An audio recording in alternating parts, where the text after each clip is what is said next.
हर हर महादेव। दोस्तों, आप सभी का मेरे YouTube चैनल पर हार्दिक स्वागत है। और आज मैं एक बार फिर से आपके लिए लेकर आई हूँ सावन महीने में सुनी जाने वाली भगवान शिव की कथा। आज मैं आपको सुनाने वाली हूँ भगवान शिव के 12 ज्योतिर्लिंगों में से एक त्र्यंबकेश्वर ज्योतिर्लिंग की कथा। कथा शुरू करने से पहले आप सभी से अनुरोध है कि वीडियो को लाइक करके कमेंट बॉक्स में जय भोलेनाथ जरूर लिखिएगा। तो आइए दोस्तों, सुनते हैं। शिव पुराण में कहा गया है कि सावन के महीने में अगर 12 ज्योतिर्लिंगों में से किसी एक के भी दर्शन अगर आप कर लेते हैं तो व्यक्ति को अक्षय पुण्य की प्राप्ति हो जाती है। सावन के महीने में ज्योतिर्लिंगों और शिवलिंग की पूजा करने से भक्तों की हर इच्छा पूरी हो जाती है। तो दोस्तों, अगर आप भी महादेव की कृपा पाना चाहते हैं तो सावन के महीने में किसी एक ज्योतिर्लिंग के दर्शन करके जरूर आए। अगर आप दर्शन नहीं कर सकते तो आपको ज्योतिर्लिंगों की कथा जरूर सुननी चाहिए। आज मैं आपको सुनाऊंगी 12 ज्योतिर्लिंगों में से 8वें ज्योतिर्लिंग यानी कि त्र्यंबकेश्वर ज्योतिर्लिंग की कथा। त्र्यंबकेश्वर ज्योतिर्लिंग महाराष्ट्र के नासिक में 3 किलोमीटर दूर पश्चिम में स्थित है। इस मंदिर के अंदर 3 छोटे छोटे लिंग हैं जिन्हें ब्रह्मा, विष्णु और महेश भगवान का प्रतीक माना जाता है। तो आखिरकार कैसे हुई इस जगह पर ब्रह्मा, विष्णु और महेश की स्थापना? दोस्तों, एक बार महर्षि गौतम के तपोवन में रहने वाले ब्राह्मणों की पत्नियां किसी बात पर उनकी पत्नी अहिल्या से क्रोधित हो गईं।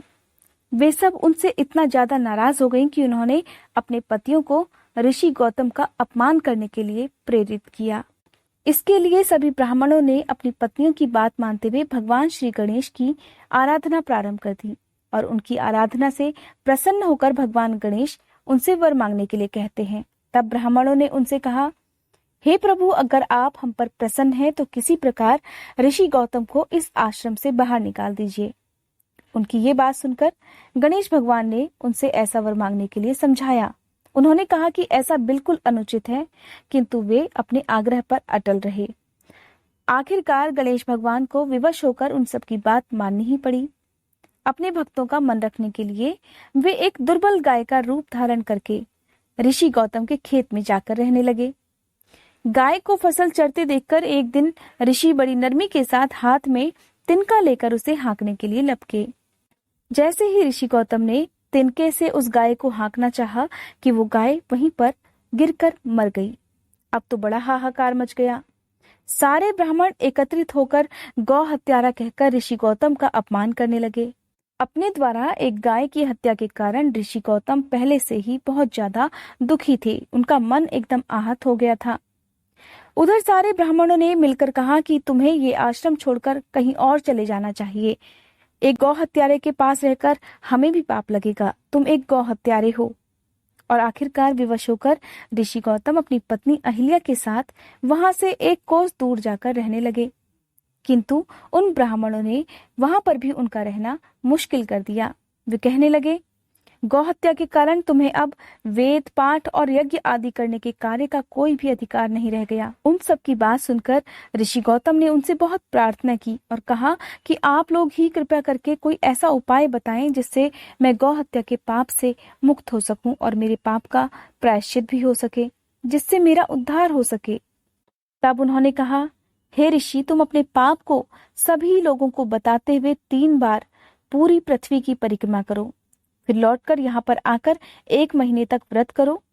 इसके बाद ब्रह्मगिरी की 101 परिक्रमा करने के बाद ही तुम्हारी शुद्धि हो पाएगी।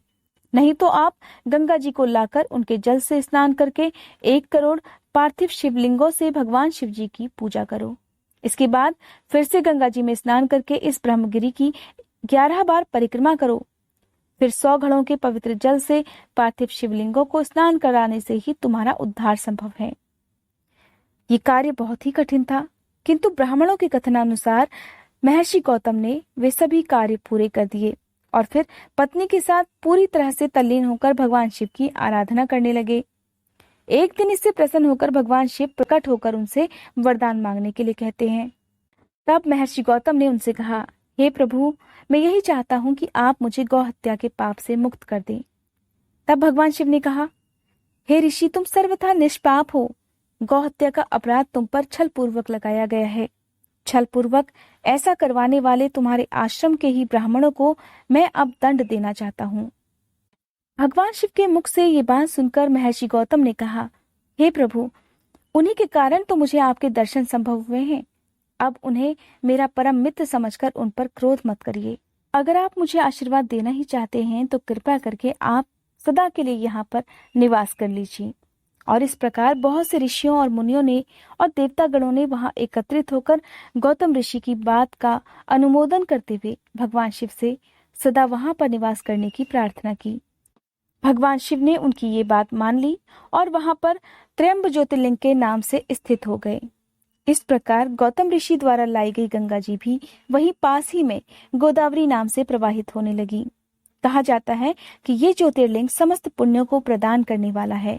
अगर किसी को गौहत्या का पाप लगा हो तो उसे एक बार त्र्यंबकेश्वर आकर ज्योतिर्लिंग के दर्शन अवश्य करने चाहिए।